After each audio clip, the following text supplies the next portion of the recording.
Au Maghreb, une bataille économique silencieuse mais acharnée se joue entre deux voisins, le Maroc et la Tunisie.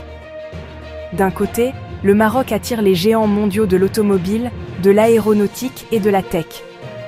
De l'autre, la Tunisie, pionnière industrielle, observe avec inquiétude cette montée en puissance.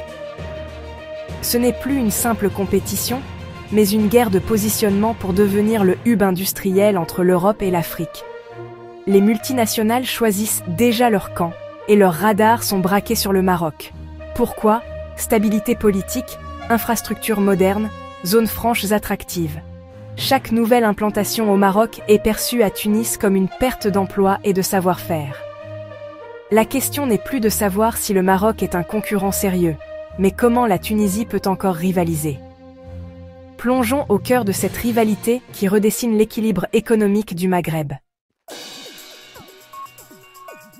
Le Maroc bâtit des villes industrielles entières pour attirer les capitaux.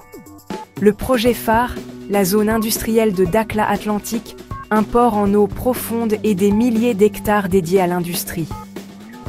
Plus au nord, la cité Mohamed VI Tanger Tech, développée avec la Chine, attire déjà des géants de l'automobile et de la tech.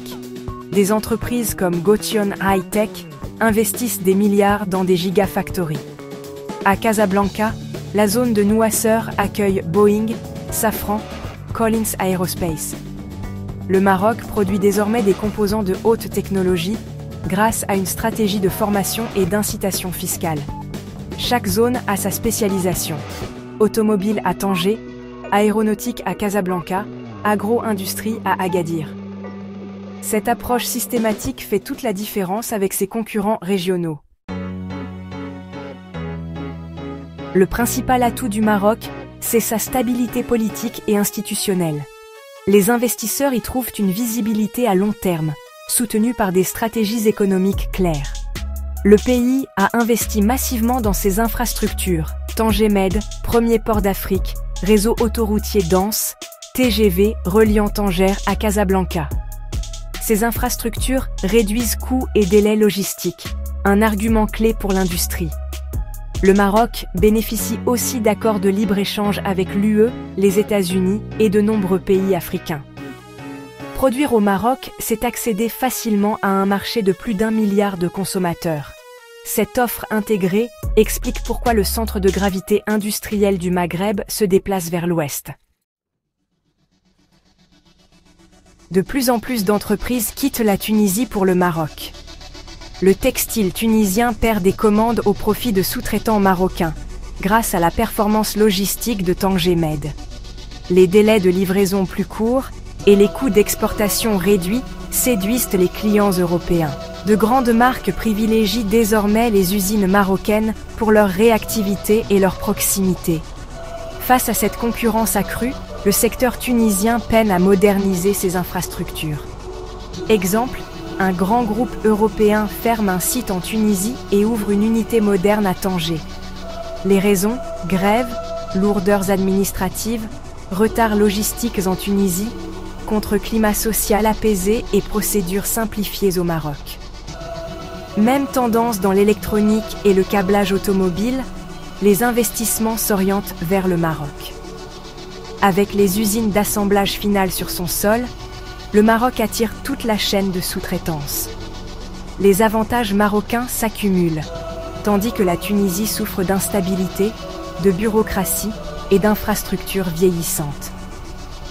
Pour les industriels, le choix devient évident. Fiabilité marocaine contre incertitude tunisienne. Les chiffres confirment la montée en puissance du Maroc. Entre 2022 et 2024, le pays attire 3 à 4 milliards de dollars d'IDE par an, surtout dans l'industrie, contre moins d'1 milliard en Tunisie. Les exportations automobiles marocaines dépassent 13 milliards de dollars, avec plus de 700 000 véhicules produits par an.